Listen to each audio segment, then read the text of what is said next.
भारत में electronics manufacturing को बढ़ावा देने के लिए सरकार ने एक बड़ा फैसला लिया है। आपको जानकर खुशी होगी कि अब मोबाइल फोन डिस्प्ले और लिथियम आयन बैटरी बनाने में इस्तेमाल होने वाले कई जरूरी कच्चे माल और कंपोनेंट्स पर इंपोर्ट ड्यूटी नहीं लगेगी।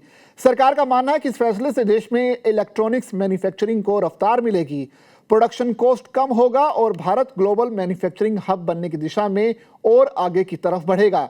यह फैसला ऐसे समय में आया है जब भारत में mobile phone, electric vehicle, medical devices और सेमीकंडक्टर सेक्टर में बड़े पैमाने पर निवेश किया जा रहा है। हाल ही में कई कंपनियों ने भारत में अपनी मैन्युफैक्चरिंग बढ़ाने की घोषणा की है और सरकार भी मेक इन इंडिया और PLI यानी कि प्रोडक्शन लिंक्ड इंसेंटिव जैसी योजनाओं के जरिए स्थानीय उत्पादन को बढ़ावा दे रही है। सरकार ने कई जरूरी कंपोनेंट्स और कच्चे माल पर इंपोर्ट ड्यूटी को शून्य कर दिया है।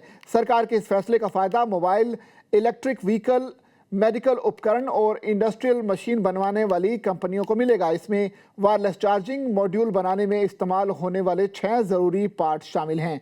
ऑटोमोबाइल, मेडिकल और इंडस्ट्रियल डिस्प्ले मैन्युफैक्चरिंग में इस्तेमाल होने वाले जरूरी कंपोनेंट्स, लिथियम आयन बैटरी बनाने के लिए जरूरी 85 कंपोनेंट से भी इंपोर्ट ड्यूटी हटा दी गई है।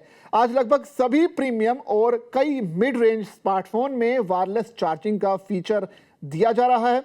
इस टेक्नोलॉजी के लिए कई खास कंपोनेंट्स विदेशों से इंपोर्ट किए जाते हैं। इन 6 पार्ट्स में NFC और कंडक्टर कॉइल से जुड़े पार्ट्स भी शामिल हैं। सवाल यह है कि आखिर कैसे इसका फायदा मिलेगा। दरअसल इससे मैन्युफैक्चरिंग कॉस्ट कम होगी, भारत में वायरलेस चार्जिंग मॉड्यूल बनाना आसान होगा, कंपनियां स्थानीय उत्पादन बढ़ा सकेंगी, साथ ही फ्यूचर में कुछ स्मार्टफोन्स की कीमतों पर भी इसका पॉजिटिव इम्पैक्ट पड़ सकता है।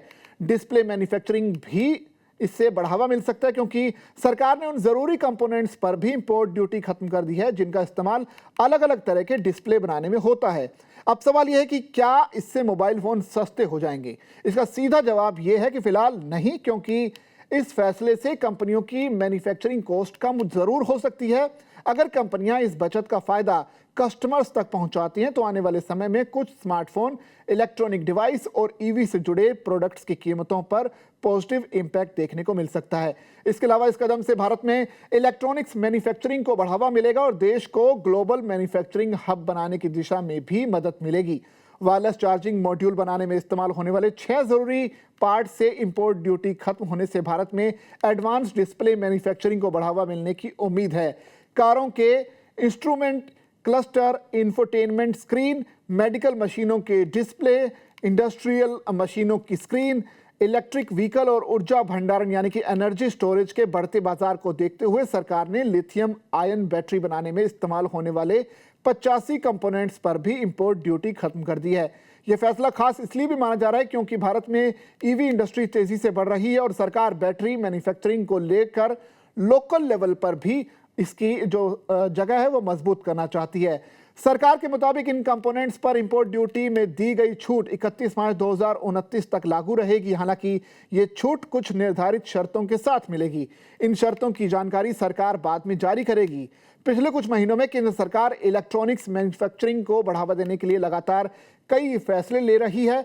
हाल ही में सरकार ने सेमीकंडक्टर, मोबाइल फोन, बैटरी और इलेक्ट्रॉनिक कंपोनेंट्स के स्थानीय उत्पादन को बढ़ाने पर भी जोर दिया है। इसके अलावा Apple, Samsung, Dixon, Tata electronics, Foxconn और कई दूसरी कंपनियां भारत में अपनी मैन्युफैक्चरिंग का दायरा बढ़ा रही हैं। सरकार का मकसद भारत को केवल मोबाइल असेंबलिंग सेंटर नहीं बल्कि पूरी इलेक्ट्रॉनिक सप्लाई चेन का ग्लोबल हब बनाना है। ऐसे में इंपोर्ट ड्यूटी में ये छूट उसी रणनीति का हिस्सा भी मानी जा रही है। इस फैसले का सीधा असर तुरंत ग्राहकों की जेब पर दिखे ऐसा जरूरी नहीं है, लेकिन लंबे समय में इसके कई फायदे हो सकते हैं। भारत में इलेक्ट्रॉनिक्स मैन्युफैक्चरिंग बढ़ेगी, कंपनियों की उत्पादन लागत कम होगी, कई नई फैक्ट्रियों और रोजगार के अवसर भी बढ़ सकते हैं। इलेक्ट्रिक व्हीकल और बैटरी इंडस्ट्री को भी मजबूती मिलेगी। भविष्य में कुछ इलेक्ट्रिक प्रोडक्ट की कीमत ज्यादा प्रतिस्पर्धी भी हो सकती है।